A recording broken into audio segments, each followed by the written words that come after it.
The massive imperial vessel, undeniable supremacy, dominated Earth's orbit, its 9-kilometer length casting a shadow across North America as it positioned itself directly above the United Nations headquarters in New York. Thousands of smaller craft swarmed around it, taking up strategic positions that, according to imperial military doctrine, would enable the complete subjugation of a Class 7 civilization within 6 standard hours. Emperor Zix Vrayath, IX supreme ruler of the 7 spiral arms, conqueror of 1,000 worlds, and eternal sovereign of the Galactic Imperial Dominion, sat upon his command throne as the delegation chamber was prepared for humanity's surrender ceremony.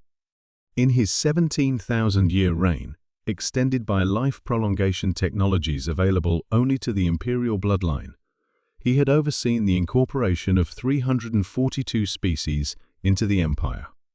Some had resisted. None had prevailed. Is the psychological subjugation field at maximum potency? The emperor inquired, his translator implant converting his native clicks and whistles into the crude sound patterns humans used for communication. Grand Admiral Krell, whose exoskeleton bore the marks of 100 conquest campaigns, bowed deeply. Yes, your eternal magnificence. The humans will experience appropriate levels of awe and terror upon your glorious manifestation. And the ceremonial vestments? Have they been properly synchronized with the neurosensory amplifiers? Indeed, sire. Your radiance will be perceived as physically painful to the primitive human visual cortex, reinforcing your divinity in their underdeveloped minds. The Emperor's 6 eyes blinked in sequence, indicating satisfaction. Excellent. Signal the human leaders that we shall accept their surrender imminently. In the emergency session of the United Nations General Assembly, Secretary-General Maya Okafor maintained a carefully neutral expression as she addressed the gathered representatives. The Imperial Command Vessel has extended what they call a diplomatic aperture, she reported. They're essentially opening their airlock and inviting our delegation to enter. Their communication indicates this is a great honor, as apparently most species are simply informed of their new status as imperial subjects without consultation. General Williams of the United Earth Defense Force leaned forward. And our assessment of their capabilities? Dr. Chen, the head xenotechnologist, called up a holographic display. Their technology is impressive in scale, but puzzlingly inefficient. They seem to prioritize appearance over functionality. Their ships consume approximately 300% more energy than necessary for their operation, and much of that appears to be directed toward, well, light shows and what we can only describe as theatrical effects. What about weapons? Asked the Russian representative. Substantial, but not insurmountable, Dr. Chen replied. They've positioned their fleet in a formation that looks intimidating but leaves inexplicable gaps in coverage. It's as if they're more concerned with how the formation appears from below than with its tactical effectiveness. Secretary-General Okafor considered this information. So we're dealing with an ancient empire that prioritizes spectacle over substance. It appears so, confirmed Dr. Chen. Their entire approach suggests a civilization that hasn't faced meaningful resistance in millennia. They've become ceremonial, ritualistic. Nevertheless, General Williams cautioned, they've conquered hundreds of worlds. We shouldn't underestimate them. Maya nodded. Agreed. I'll lead the delegation myself. Let's see what this emperor wants before we decide how to respond.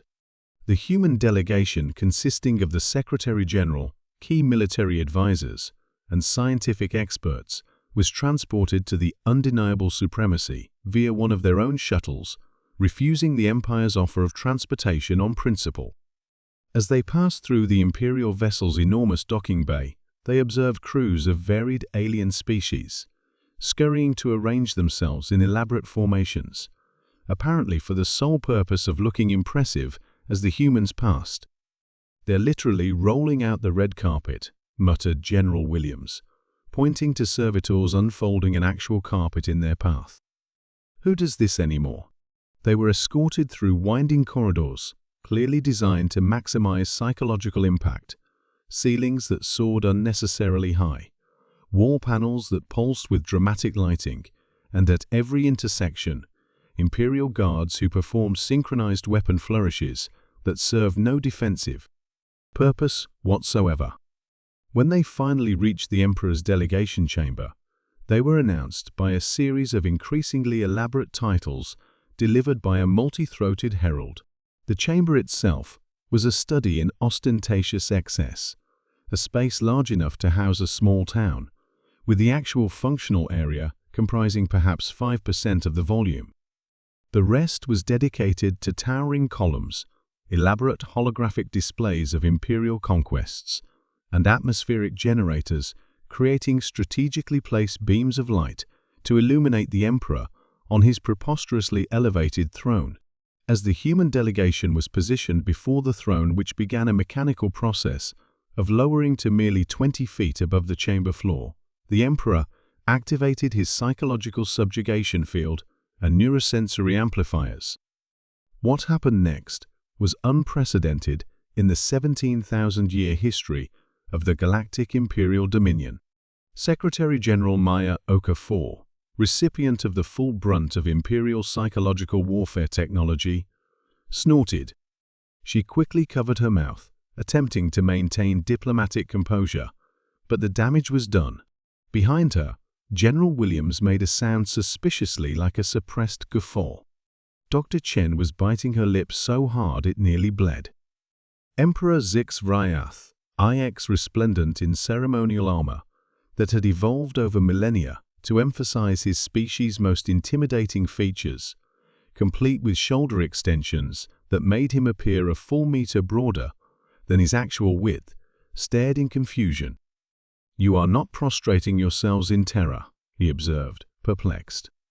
"Our readings indicated humans were susceptible to hierarchical dominance displays."